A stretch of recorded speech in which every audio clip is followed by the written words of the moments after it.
নমস্কার সকলকে। কেমন আছেন আপনারা সবাই? আপনাদের আশীর্বাদে আমি ভালো আছি। আমার চ্যানেলে আপনাদের সকলকে স্বাগত জানাই। সবাই বলে আমার মা নাকি খুব ভালো চিকেন বানায়। আজ আমি আমার মায়ের সেই চিকেন রেসিপিটি আপনাদের সাথে শেয়ার করব। একদম সহজ সরল রেসিপি, কোনো এক্সট্রা মশলার ঝামেলা নেই, কিন্তু স্বাদ একদম অতুলনীয়। চলুন শুরু করা যাক। এখানে আমি 500 গ্রাম চিকেন নিয়েছি। চিকেনের পিসগুলো খুব মোটাও হবে না, আবার ভীষণ ছোটও হবে না, মাঝারি মাপের হবে। ভালো করে পরিষ্কার জল দিয়ে ধুয়ে নিয়েছি। এখন কড়াইতে নিয়ে নেব সর্ষের তেল। তেল ভালো করে গরম হয়ে গেলে ভালো করে কড়াইয়ের গায়ে লাগিয়ে নেব।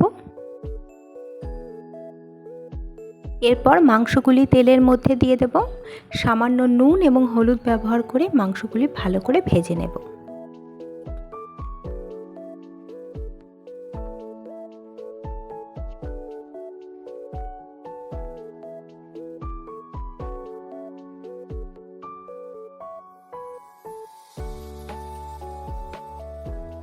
মাংসের কালার যখন পুরোপুরি চেঞ্জ হয়ে যাবে এবং সমস্ত তেলটা ছেড়ে যাবে, তখন বুঝবো এটি ভাজা হয়ে গেছে। এখন আমি এটি পাত্রের মধ্যে তুলে রাখব।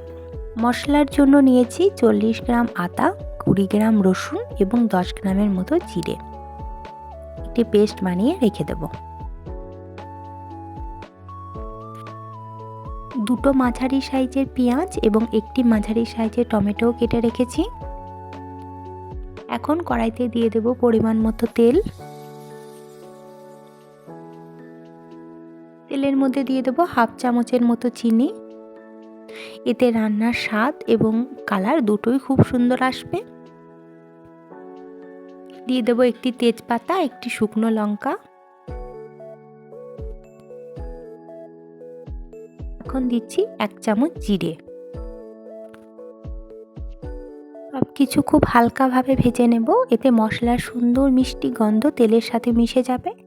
এখন আমি দিয়ে দিচ্ছি কুচনো পেঁয়াজ।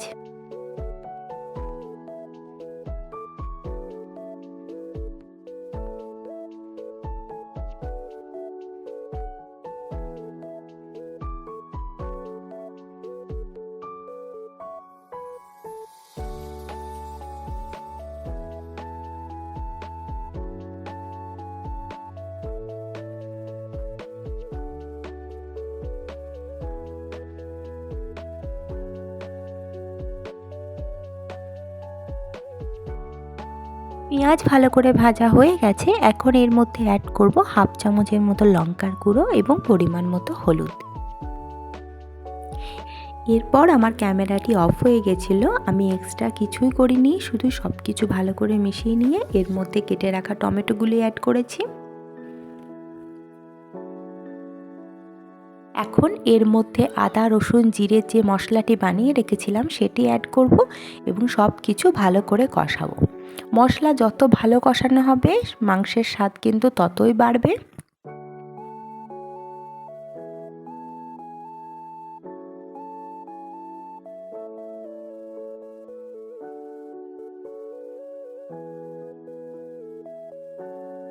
আমার মশলা ভালো করে কষানো হয়ে গেছে, মশলা থেকে তেল ছেড়ে গেছে। এই পর্যায়ে আমি ভেজে রাখা মাংসগুলি অ্যাড করব এবং মাংসের সাথে মশলা ভালোভাবে মিশিয়ে নেব।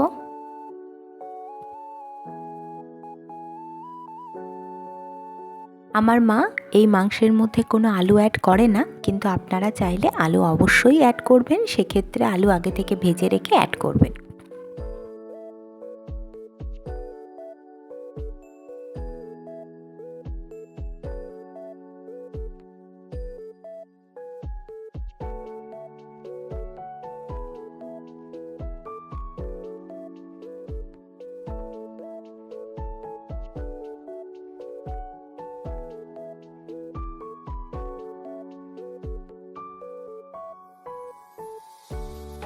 এখন আমি এর মধ্যে পরিমাণ মতো নুন অ্যাড করব।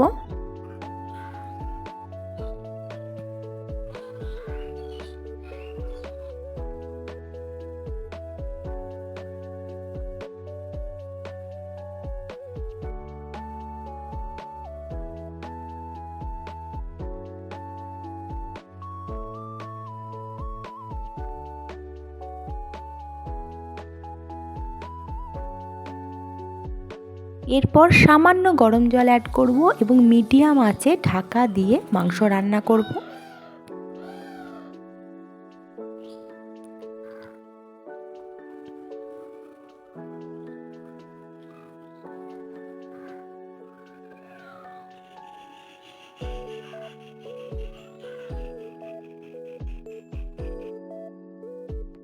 কিছু সময় পর পর খুলে দেখব এবং অল্প করে জল ইউজ করব এবং আবার ঢাকা দিয়ে রান্না করব।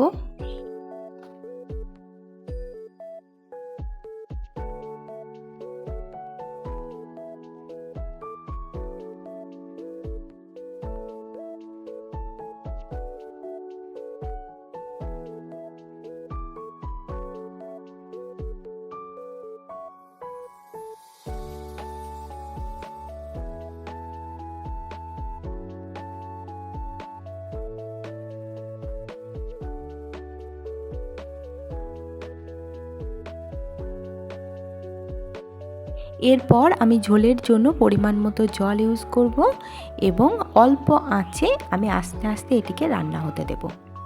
ইতিমধ্যেই দেখুন কত সুন্দর একটি কালার বেরিয়ে এসছে।